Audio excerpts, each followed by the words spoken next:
थोड़ी सी। सर आ रही है तो बहुत आहिस्ता आ रही है। बहुत आहिस्ता आ रही है। मैं ऊंची बोलूंगा तो ऊंची आ जाएगी। जी सर अब आ रही है। मैंने मीटिंग स्टार्ट करके 5-6 मिनट वेट करता रहा हूँ कि कोई पार्टिसिपेंट्स बढ़ जाएं। 5 से लेके 8 तक का सफ़र हमने 5 मिनट में किया।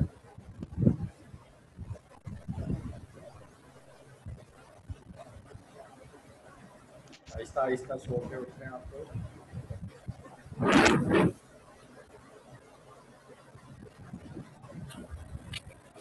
अच्छा, सोए सोए कनेक्ट कर देते हैं।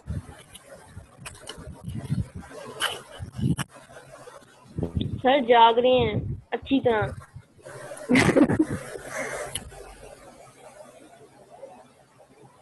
21 पार्टिसिपेंट्स हो गए हैं जी। फजल आपका कल क्या इशू था? सर कोई रिकॉर्ड मतलब आवाज ही नहीं आ रही थी, कोई शायद नेट प्रॉब्लम थी या सेल का इशू था, पता नहीं। असल में आप फुल टाइम मौजूद रहे हो, आप शो होते रहे हो, बोल नहीं रहे थे, तो हमें शक किए कि आप कहीं हमें चक्कर दे के भाग तो नहीं गए। नहीं नहीं, मैं सर यहीं पे था और बाकी क्लासेस में भी सर कोई ऐसा ही मसला हुआ है, लेकिन एक क्लास सही ली गई थी, फिर पता नहीं सेल का इशू था या। सही। चलें जी, हम मेरा ख्याल है कि इतने ही पार्टिसिपेंट रहेंगे, या पहली क्लास है तो हमने रिलायबिलिटी ख़त्म कर ली है। रिलायबिलिटी का चैप्टर कंप्लीट हो चुका है। उसमें से कोई चीज़ आपने अभी भी पूछनी हो तो पूछ लें, उसके बाद हम आज वैलिडिटी स्टार्ट करेंगे। नेक्स्ट हमारा topic.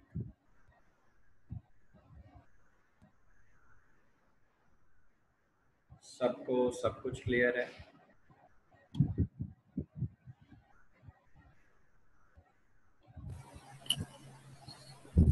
Ji sir almost. Okay, thank you. चलिए मैं स्क्रीन शेयर करता हूँ, फिर आज हमारा जो टॉपिक है दैट इज़ वैलिडिटी।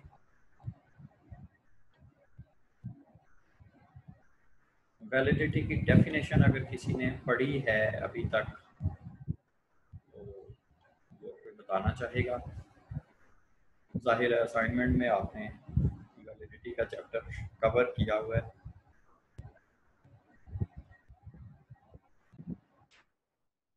वैलिडिटी है उस टेस्ट की।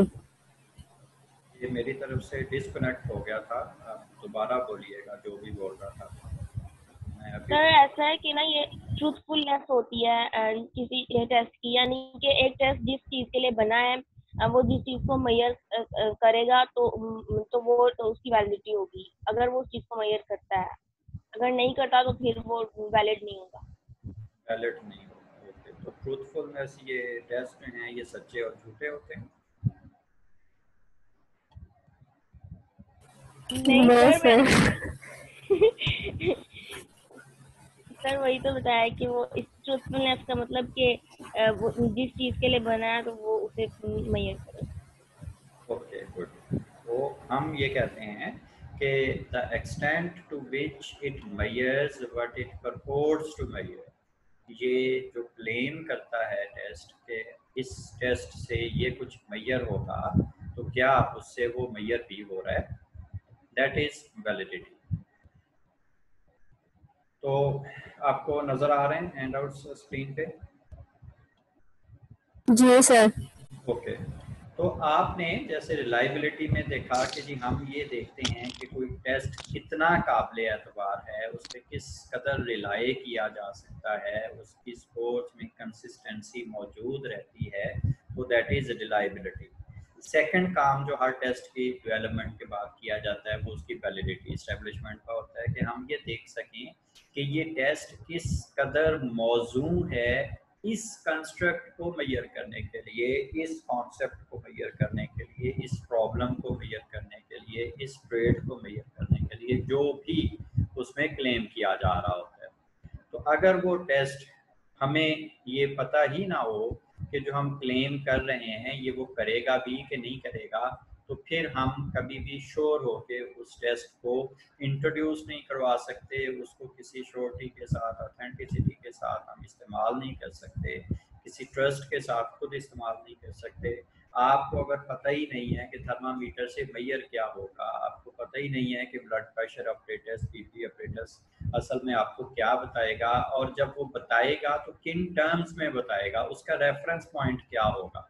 तो ये सारी चीज़ें, अब वो 120/80 हर बंदा कहता है जी आपका ब्लड प्रेशर नॉर्मल है, हाँ जी नॉर्मल है, कितना है जी 120/80, फिर पता चल गया नॉर्मल है। तो वो क्राइटेरियन कहाँ से आया, वो कॉन्टेक्स्ट कैसे बना, हमें ये कैसे पता चला कि रेफरेंस पॉइंट क्या है, कट ऑफ वैल्यू क्या है। तो ये सारी चीज़ें जो हैं ये हमने साइकोमेट्रिक प्रॉपर्टीज़ में ये देखनी होती हैं।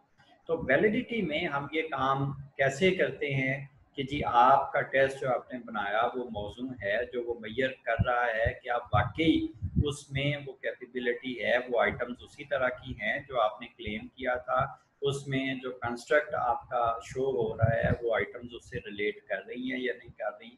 स्टेटिस्टिकली हम इसको एक्सप्लोर करते हैं और उसको कंफर्म करके हम अपना टेस्ट इंट्रोड्यूस करवाते हैं, न्यूली डेवलप्ड टेस्ट। मेजरली अगर देखा जाए तो दो तरह की वैलिडिटी की बात होती है, एक इंटरनल वैलिडिटी होती है टेस्ट की और एक एक्सटर्नल वैलिडिटी होती है।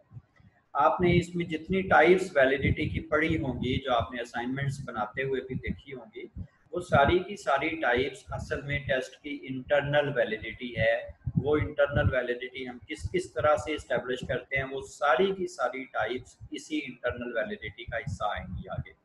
एक्सटर्नल वैलिडिटी हम ये कहते हैं कि किसी भी रिसर्च, स्टडी या टेस्ट को किस हद तक उसकी फाइंडिंग्स को जनरलाइज किया जा सकता है, कि वो किस हद तक रिप्रेजेंटेटिव सैंपल पे उसको यूज किया गया है और उसका कंस्ट्रक्ट और उसका आइटम डोमेन इतनी वास्ट है कि उसको आम पॉपुलेशन या कितनी ज़्यादा से ज़्यादा पॉपुलेशन पे जनरलाइज किया जा सकता है। अगर उसकी फाइंडिंग्स को बहुत सारे लोगों पे जनरलाइज किया जा सकता है तो उसकी एक्सटर्नल वैलिडिटी बहुत ज़्यादा होगी, कम लोगों पे किया जा सकता है तो उसकी एक्सटर्नल वैलिडिटी बहुत कम होगी।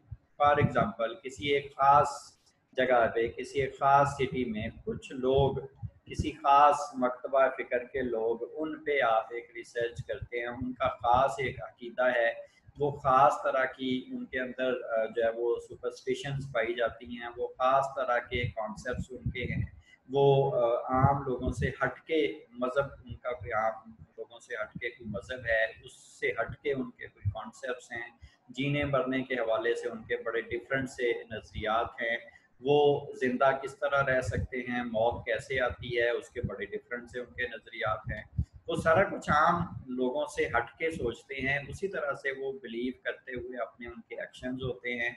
उन एक्शंस को आपने टैप करना है, उनके बिलीफ सिस्टम पे कोई काम करना है, आपने रिसर्च करनी है, आपने उनके लिए क्वेश्चनर डेवलप किया कि जी हम ये एस्पेक्ट इनके इससे टैप कर सके। वो जो आपने क्वेश्चनर डेवलप किया या स्केल डेवलप किया, उसको आप अब स्टैंडर्डाइज कर रहे हैं, उसकी रिलायबिलिटी, वैलिडिटी आपने इस्टेब्लिश करनी है, और वो जब हो जाए तो हम ये कभी नहीं कह सकते कि इसकी एक्सटर्नल वैलिडिटी कोई बहुत ज़्यादा हो। क्यों? क्योंकि वो ख़ास जगह पे, ख़ास शहर में कुछ लोग हैं जो एक मुख्तलिफ आम लोगों से हट के बड़ा मुख्तलिफ सा मज़हब, अकायद, रसूमात और उनके एक्शंस आपको नज़र आए हैं। अब उनके लिए जो स्पेसिफिकली आपने टेस्ट बनाया है, जो आपने स्टडी की है, उसको आप पूरे शहर या इवन पूरे मुल्क पे जनरलाइज नहीं कर सकते। ना वो टेस्ट बाकियों पे यूज़ हो सकेगा, ना ही उस स्टडी के रिजल्ट्स बाकी लोगों पे जनरलाइज हो सकेंगे। तो हम ये कहते हैं कि किसी भी टेस्ट या स्टडी की जनरलाइजेबिलिटी जितनी ज़्यादा होती जाएगी, उसके फाइंडिंग्स को जितने ज़्यादा लोगों पे आप जो है वो यू जनरलाइज कर सकेंगे, उतनी ही ज़्यादा उसकी एक्सटर्नल वैलिडिटी होगी। अब इंटरनल वैलिडिटी मेजर करने के जो मेथड्स हैं हमारे पास, आपने अक्सर फेस वैलिडिटी का नाम सुना होगा। हम उसको यहाँ पे बाकायदा शामिल नहीं किया। हमारे जो आपको 3 टाइप्स ऑफ वैलिडिटी नज़र आएंगी, कंटेंट वैलिडिटी, क्राइटेरियन वैलिडिटी जिसके 2 पार्ट्स हैं, प्रेडिक्टिव वैलिडिटी और कंकरेंट वैलिडिटी या कोकरेंट वैलिडिटी भी इसको कहते हैं, और कंस्ट्रक्ट वैलिडिटी। जो हमारी फेस वैलिडिटी होती है, बहुत सारे लोग उसको कंटेंट वैलिडिटी में शामिल करते हैं। वो कहते हैं कि ये कंटेंट वैलिडिटी का एक तरीका है इस्टेब्लिश करने का, जस्ट ये कोई अलग से टाइप नहीं है। और कुछ लोग, कुछ एक्सपर्ट्स, साइकोलॉजिस्ट ये कहते हैं कि फेस वैलिडिटी एक अलग से मेथड है और कंटेंट वैलिडिटी अलग से एक मेथड है to establish the validity of a psychological test और टूल। लेकिन यहाँ पे हमने उसको एक जो मकतबा फिक्र के लोग हैं जो ये कहते हैं कि ये असल में कंटेंट वैलिडिटी ही है, उसी का दूसरा नाम है, तो उसके अकॉर्डिंग हमने यहाँ पे इसको इकट्ठा लिखा हुआ है। और आपको कई जगह पे ये अकेला अकेला भी नजर आएगा, तो आप उसको उस अंदाज से भी देख सकते हैं। फेस वैलिडिटी सिंपली हम ये कहते हैं कि आप अगर स्टूडेंट हैं, आप यूनिवर्सिटी जाते हैं, तो आपको जाते हुए देख के हर इंसान, आम इंसान ये अज्यूम कर सकता है कि ये स्टूडेंट है। एक टीचर उसकी चाल ढाल, शक्ल, उठना बैठना, बात करना अमूमन ये बता देता है कि ये टीचर है। एक डॉक्टर की बात करने का अंदाज, चलने फिरने का अंदाज अमूमन ये बता देता है कि ये डॉक्टर है। आप हॉस्पिटल में चले जाएं, वहाँ पे लोगों को चलते फिरते देखें, आप बड़ी आसानी से अंदाज़ा लगा लेते हैं कि ये डॉक्टर है, ये कोई पैरामेडिकल स्टाफ का बंदा है, ये कोई पेशेंट का अटेंडेंट है। ये जो हम देख के अंदाज़ा लगा सकते हैं कि ये इंसान ये है, that is called face validity. आप एक मस्जिद में जाएं, वहाँ पे एक पैंट कोट पहना हुआ इंसान बैठा हो जिसने टाई लगाई हुई हो, और एक हजरत साहब बैठे हों जिन्होंने दाढ़ी रखी हो और उन्होंने जुब्बा पहना हुआ हो, सर पे अमामा बांधा हुआ हो, तो आप ये देख के कभी भी नहीं सोचेंगे कि ये जो पैंट कोट और टाई पहने हुआ इंसान है ये इमाम मस्जिद होगा। जो जुब्बा पहने हुए और सर पे अमामा लिए हुए इंसान बैठा हुआ है ये कोई इंजीनियर होगा। आप कभी ये नहीं सोचेंगे, आप यही सोचेंगे कि ये जो जिस इंसान ने जुब्बा पहना हुआ है, सर पे अमामा बांधा हुआ है और दाढ़ी है उसकी, ये इमाम साहब होंगे। और दूसरे कोई मुक्तदी हैं, वो कोई भी हो सकते हैं, वो कोई डॉक्टर, इंजीनियर को पढ़े लिखे इंसान लगते हैं। आप ये नहीं कह सकते कि वो जो पैंट कोट टाई पहन के इंसान बैठा हुआ है वो कोई रेडी चलाने वाला है, कोई फ्रूट बेचने वाला है। हम ये कभी भी नहीं सोचेंगे। क्यों नहीं सोचेंगे? क्योंकि उसको देख के ऐसा नहीं लगता। ये जो देख के ऐसा लगना है, that is called face validity. कि अपरेंटली जो कोई कुछ करता है या जो कुछ वो है वो वैसा लगे।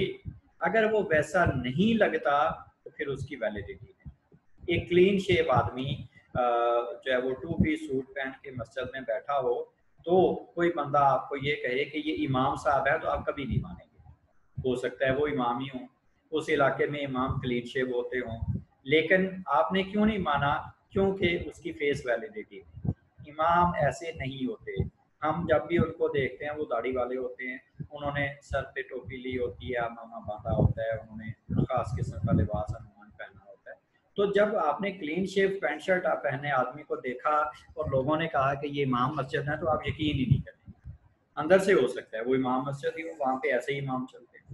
तो एक टेस्ट जो जिस तरह का जो कुछ वो मेजर करता है, अपरेंटली भी ये नजर आना चाहिए कि ये टेस्ट इस कंस्ट्रक्ट को, इस इशू को, इस प्रॉब्लम को, इस डिसऑर्डर को मेजर करने के लिए बनाया गया। Simply this is face validity.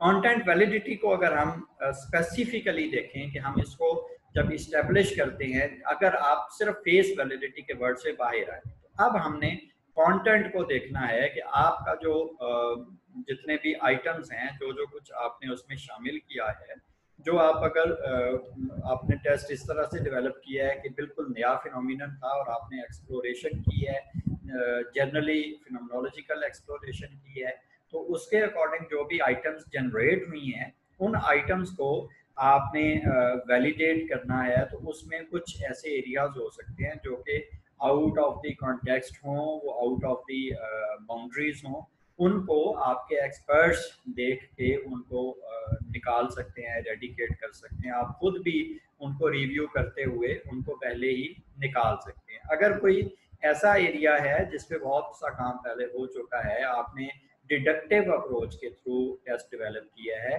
Deductive approach में ये होता है कि आपके पास पहले से एरियाज जो हैं वो एक्सप्लोर हुए हुए हैं, जस्ट आपने वहाँ से कुछ आइटम्स कुछ टेस्ट से लेनी है, कुछ आपने जैसे DSM में से कुछ सिम्टम्स हैं, सिम्टम्स की बेस पे आपने कुछ आइटम जनरेट करनी है, तो उसमें अमूमन फेस वैलिडिटी, कंटेंट वैलिडिटी बड़ी आसानी से बड़ी अच्छे से इस्टेब्लिश हो जाती है, बड़ी जल्दी से इस्टेब्लिश हो जाती है। एक्सप्लोरेशन में जब आप इंडक्टिव अप्रोच कर रहे होते हैं, जब आपने नया फिनोमिनन को एक्सप्लोर करना है, तो वहाँ पे बहुत सारी इररेलेवेंट चीज़ें उसमें आ सकती हैं। हम हर अपना टेस्ट जो नया टेस्ट डेवलप करते हैं, उस टेस्ट को हम डेवलप करने के बाद कुछ एक्सपर्ट्स को देते हैं। एक्सपर्ट्स वो ढूंढते हैं जो उस एरिया के एक्सपर्ट हो। जरूरी नहीं हर साइकोलॉजिस्ट आपका हर टेस्ट वैलिडेट कर सके, हर साइकोलॉजिस्ट हर एरिया में एक्सपर्ट नहीं होगा। आप अगर किसी डिसऑर्डर पे काम कर रहे हैं और उस डिसऑर्डर का टेस्ट डेवलप किया है, तो उसकी कंटेंट वैलिडिटी इस्टेब्लिश करने के लिए क्लिनिकल साइकोलॉजिस्ट जो है वो रोल प्ले करेंगे, और साइकेट्रिस्ट भी उसमें कंटेंट वैलिडिटी इस्टेब्लिश करने में आपकी हेल्प कर सकते हैं। अगर आप ऑर्गेनाइजेशन के हवाले से कोई टेस्ट डेवलप कर रहे हैं और आपने एक्सपर्ट जो है वो क्लिनिकल साइकोलॉजिस्ट चुन लिया है, तो दैट इज़ रॉन्ग। आपको ऑर्गेनाइजेशनल साइकोलॉजिस्ट उसके लिए सिलेक्ट करने पड़ेंगे। उसमें ऑर्गेनाइजेशंस में जो और एडमिनिस्ट्रेटिव पोस्ट पे लोग हैं, हो सकता है वो भी उसकी वैलिडिटी इस्टेब्लिश कर सके। आपने अगर कोई टेस्ट ऐसा डेवलप किया है जो कि मिलिट्री से रिलेटेड है, उसमें मिलिट्री साइकोलॉजिस्ट आपको जो है वो ज़्यादा उसमें रोल प्ले कर सकते हैं। फिर उन एरियाज में आगे जो स्पेसिफिक टॉपिक है आपका, कुछ लोगों का हो सकता है उस पे बहुत सारी स्टडीज हों, उस पे उनका बहुत सारा काम मौजूद हो, तो वो लोग जो उस पे बहुत सारा उस खास एरिया में किसी एक टॉपिक पे बहुत सारा काम उन्होंने किया होता है, आपको अगर वो अवेलेबल हों तो उनसे उसकी एक्सपर्ट ओपिनियन लेना सबसे बेहतर होता है। एक्सपर्ट ओपिनियन लेने के लिए हम करते क्या हैं, हम एक चार्ट बना के अपनी सारी आइटम्स जो भी हमने कलेक्ट की होती हैं वो उन एक्सपर्ट्स को दे देते हैं, और साथ एक जो है वो रेटिंग स्केल उनको देते हैं, जिसमें 3 चीज़ें हम उनसे पूछते हैं कि हर आइटम को इन 3 चीज़ों के ऊपर परख के हमें बताएं कि ये आइटम इसेंशियल है, यानी इस टेस्ट के लिए क्या ये बहुत ज़रूरी है। इसेंशियल वो आइटम होगी जिस आइटम के बगैर ये टेस्ट मुकम्मल ही नहीं हो सकता, वो उस टेस्ट का पार्ट एंड पार्सल है। हम दूसरी ऑप्शन उनको देंगे कि हर आइटम के बाद आप ये भी देखें कि क्या ये यूजफुल है बट नॉट एसेंशियल। ऐसा हो सकता है कि वो काम की हो लेकिन इतनी ज़रूरी नहीं है कि इसके बगैर ये टेस्ट कंप्लीट ही नहीं हो सकता। और कोई आइटम्स हो सकती हैं जो कि नॉट नेसेसरी, वो किसी काम की नहीं है उस टेस्ट के लिए। हो सकता है किसी और कंस्ट्रक्ट को मेजर करने के लिए उन आइटम्स की बहुत अहमियत हो, लेकिन इस टेस्ट के लिए उनकी कोई खास अहमियत नहीं है, तो उनको आप नॉट नेसेसरी कहेंगे। अब आपके जो एक्सपर्ट्स हैं वो ये देखेंगे हर आइटम को पढ़ के कि वो इन तीनों में से किस कैटेगरी में आती है। जिन जिन आइटम्स को एक्सपर्ट्स ने इसेंशियल कहा है, मोर देन 70% लोगों ने उसको इसेंशियल कहा है, उसको आप उस टेस्ट में से नहीं निकालेंगे, उस टेस्ट का हिस्सा रहेगी। मोर देन 70% ने जिसको नॉट नेसेसरी कह दी है, उसको आप लाजमी तौर पे उस टेस्ट से निकाल देंगे, उसकी कंटेंट वैलिडिटी नहीं है अकॉर्डिंग टू एक्सपर्ट्स। और जो items useful but not essential की कैटेगरी में हैं, उनको आप खुद से एक दफ़ा फिर रिव्यू करेंगे। अगर आपको लगता है कि उनको रखना चाहिए, रिटेन करना चाहिए इस टेस्ट में, आप रिटेन कर लें। अगर आपको लगता है इनको डिस्कार्ड कर देना चाहिए, उनको डिस्कार्ड कर दें, क्योंकि उसमें 100 सी रिस्पॉन्सेज आपके एक्सपर्ट्स ने आपको दिया है। ये आपका प्रोसेस जो है ये इसको हम बाज़ औक़ात एक्सपर्ट वैलिडेशन का नाम भी देते हैं। आप इसको कंटेंट वैलिडिटी एस्टेब्लिशमेंट कहते हैं, फेस वैलिडिटी कहते हैं, एक्सपर्ट वैलिडेशन, इस सारे प्रोसेस को कहा जाता है। कंटेंट डोमेन्स हम जो उसके बनाते हैं, वो बाउंड्रीज स्ट्रक्चर वो क्या होता है, ये हम नेक्स्ट क्लास में इसको पढ़ लेंगे। आज चूँकि हमने नया चैप्टर स्टार्ट किया है, थोड़ा सा हम स्लो चलते हैं। आप में से कोई एक इसकी रीडिंग कर दे अगर थोड़े से आपको आइडियाज़ हो जाएं टाइप्स पे, ताकि आपका कॉन्सेप्ट एक दफ़ा बन जाए और टाइप्स को फिर हम जल्दी ख़त्म करते जाएंगे।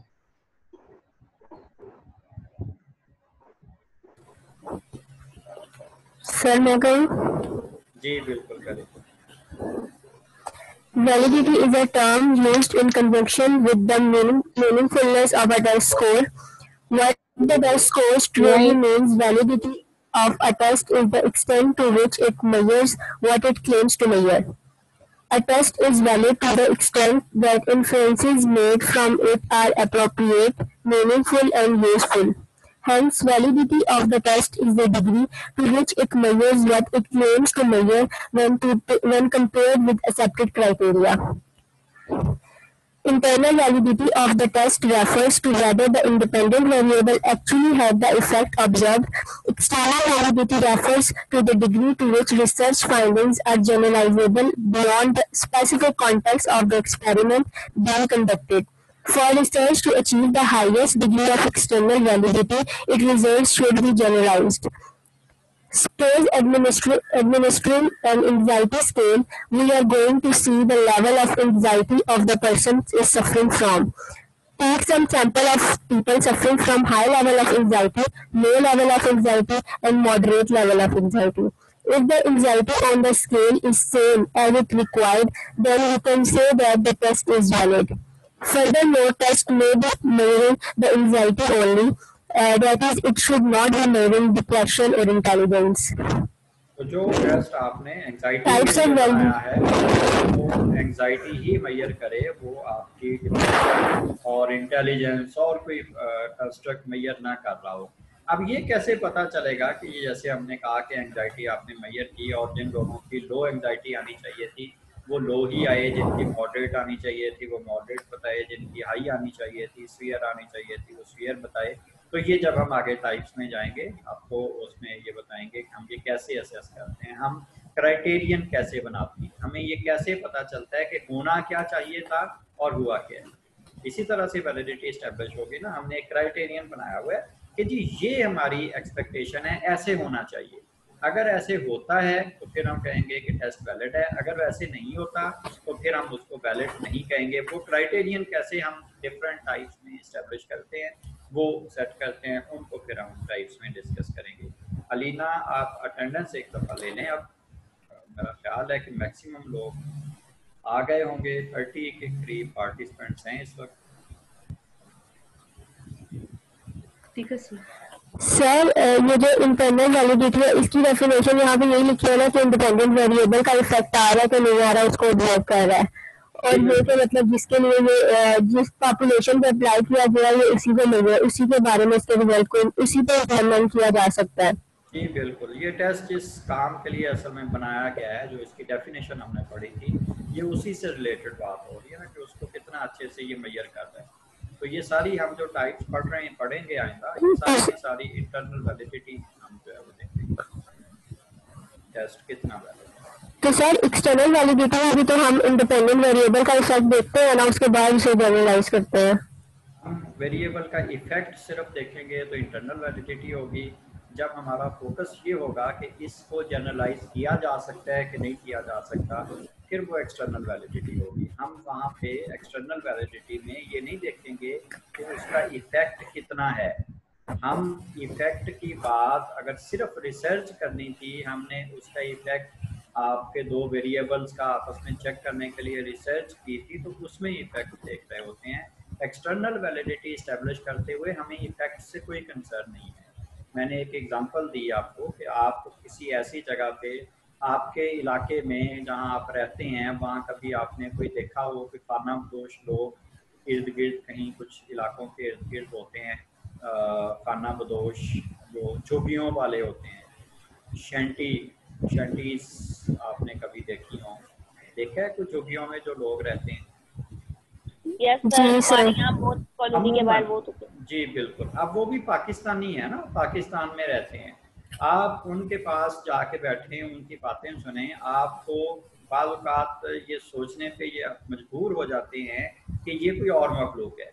उनके कॉन्सेप्ट्स, उनके अकायद, उनकी बातें, वो जिसके पास बैठते हैं, जो कोई उनसे बात करता है, वो जिस मज़हब का होता है उसी तरह की वो उसके साथ हाँ में हाँ मिला देते हैं। जब उनके बारे में ये देखा जाए कि इनका मज़हब क्या है, तो हम हैरान हो जाते हैं, वो पता नहीं किस मज़हब के मानने वाले होते हैं। उनके अकायद बड़े अजीब अजीब से आपको मिलते हैं, उनकी बातें, उनके अमाल, वो जो रिचुअल्स उनके यहाँ पाई जाती हैं, उनकी शादी की रसूमात बड़ी अजीब अजीब सी होती हैं, निकाह का तरीका बड़ा उनका अजीब सा होता है। वो सारे के सारे उनकी ज़िंदगी, उनके मजहबी रसूमात और आम सोशल जितनी भी रिचुअल्स हैं वो बहुत मुख्तलिफ होती हैं। अब आप उन पे रिसर्च करना चाह रहे हैं तो जाहिर है रिसर्च स्टडी करने के लिए आपको एक टेस्ट की ज़रूरत है, पहले एक टूल आप डेवलप कर रहे हैं। तो वो जो टूल आप बनाएंगे उनके लिए, वो वही बातें उसमें शामिल होंगी जो उनके कल्चर से रिलेटेड हैं, और वो पूरे करोड़ों की आबादी में, लाखों की आबादी में, सैकड़ों में सिर्फ मौजूद हैं। आपने उन पे स्टडी करनी, उनके लिए एक टेस्ट बनाया है। अब वो टेस्ट आपने बनाने के बाद उसकी जनरलाइजेबिलिटी देखनी है, तो वो इसकी एक्सटर्नल वैलिडिटी है वो किस हद तक है, वो बहुत लो होगी। हो सकता है जिन जिन वेरिएबल पे आप काम करें उसका इंडिपेंडेंट इफेक्ट बड़ा क्लियर और बहुत अच्छा आपको नजर आ रहा हो, लेकिन उसकी जनरलाइजेबिलिटी ज़्यादा नहीं होती। तो जनरलाइजेबिलिटी उसकी या एक्सटर्नल वैलिडिटी समथिंग एल्स। आप जब उसकी ये एफिकेसी देखते हैं कि कितने लोगों पे दोबारा इसको यूज़ किया जा सकता है, जिनके लिए ये किसी काम आ सकता है, वो टेस्ट जो आपने उनके लिए बनाया, अब वो पूरे फैसलाबाद के लिए काम नहीं आ सकता, मुल्क के लिए तो बहुत दूर की बात है। उसकी उन लोगों के साथ जो है वो रिलेशन ही कोई नहीं बनेगा उन आइटम्स का, उसकी जनरलाइजेबिलिटी कोई नहीं है। लेकिन आपने जो रिसर्च उनके साथ की है उसमें आपने जो इंडिपेंडेंट डिपेंडेंट वेरिएबल का रिलेशनशिप देखा है, इफेक्ट देखा है, हो सकता है वो बहुत स्ट्रांग आया।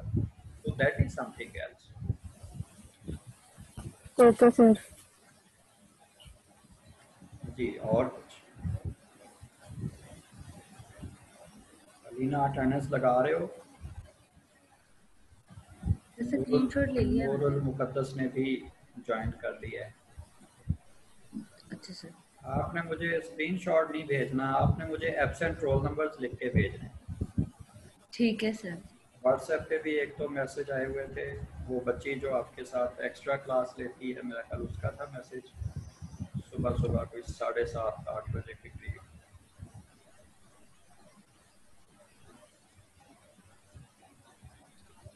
यस, हिना रिजवी, उसकी कोई लाइट का इशू है। ये मरियम इमदाद मैसेज कर रही है, कायनात फातिमा, अवैस खान ने तो मैं कल अटेंडेंस दे दी। अवैस खान जी सर, वो ज्वाइन फैसलाबाद सर वापस आ रहा हूँ। कहाँ से आ रहे हो? किससे मिलने गए हुए थे? नहीं सर, मिलने नहीं गया था, सामान के सिलसिले में गया था, सामान वहाँ पर पड़ा हुआ था तो वो लाना था वापस। हाँ, पर वहाँ को ऑपरेशनली डिफाइन करो ना, वहाँ क्या है, कौन सी जगह? नहीं सर, सामान की बात कर रहा हूँ जो हॉस्टल में पड़ा था। हॉस्टल से सामान लेने गए थे? हाँ जी सर, वो प्राइवेट हॉस्टल्स है ना, तो वो अभी उन्होंने बंद करने थे, तो इस वजह से उन्होंने कहा कि आप आके सामान ले जाएं। तो उधर क्योंकि अभी लॉकडाउन लगा रहे थे स्मार्ट सा, तो वो लगा हुआ था तकरीबन, लेकिन फिर हमने कहा कि ऐसा ना हो कि फिर बाद में मसला बन जाए, इस वजह से हम सामान ले रहे फिर। तो सामान कहाँ रखा थे? सर उधर ही हॉस्टल में ही था अभी, तो फिर हमें कल ही उन्होंने बताया था, तो हम कल ही फिर चले आ गए थे, तो इस वजह से फिर सामान हॉस्टल में था। जी सर, अभी बस में ही है, हम सफर कर रहे हैं, तो यहाँ पर फिर वो सिग्नल्स का काफी हो रहा है। तो आपको फिर स्टार्ट में खाली कर देना चाहिए था, मार्च में ही। ये तो स्मार्ट लॉकडाउन तो जी सर, ज़्यादा से ज़्यादा 14 दिन का होगा, मसला तो अभी पता नहीं कब तक। Anyways,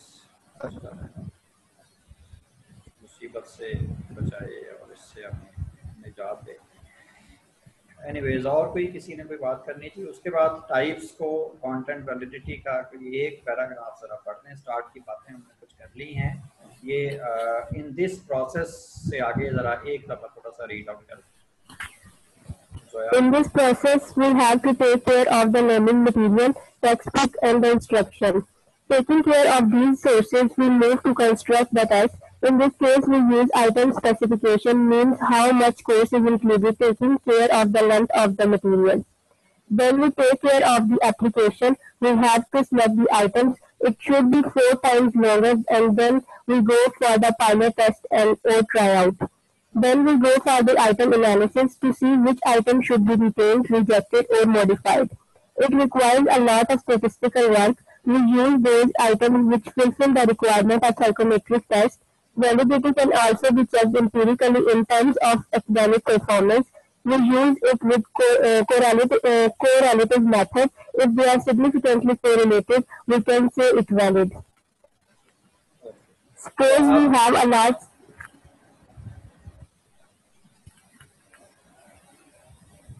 ji further Suppose we have a large sample of tests. Now, if the coefficient is high, the validity will also be considered as high. It should have higher magnitude of validity coefficient.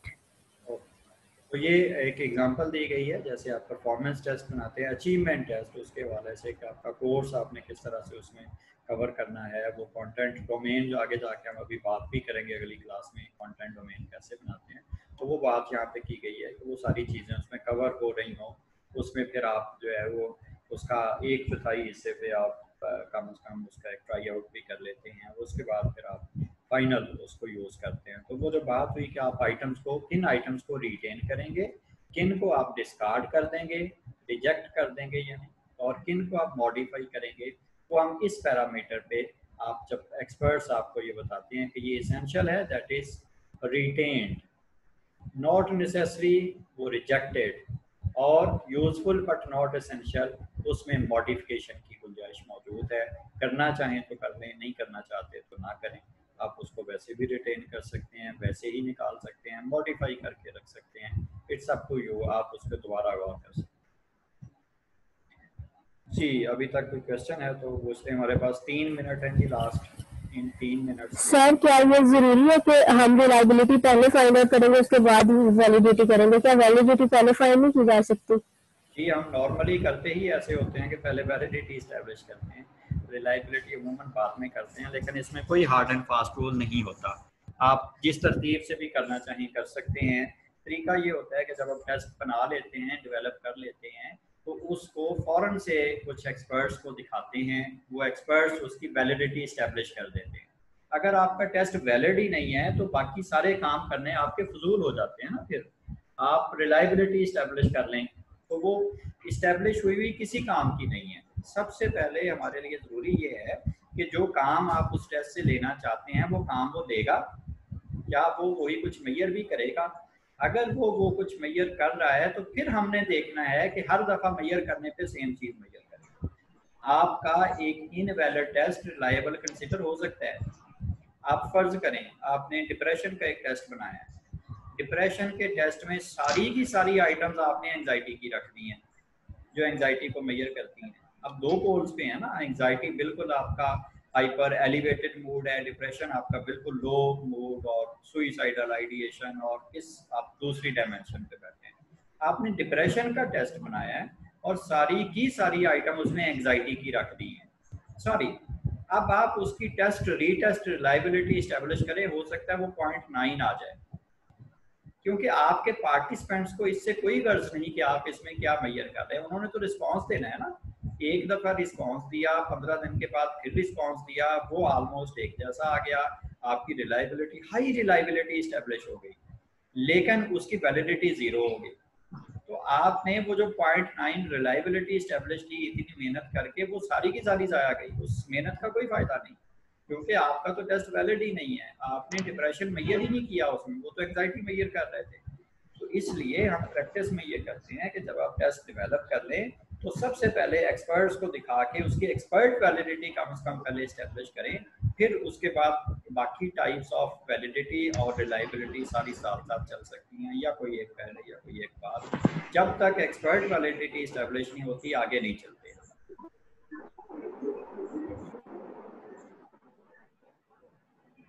Clear हुई जी बात? जी sir. जी और कुछ?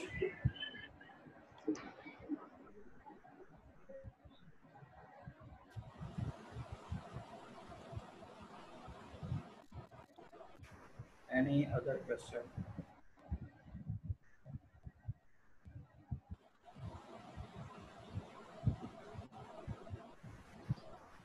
No other question. इसमें ना any है, ना other है, ना क्वेश्चन है।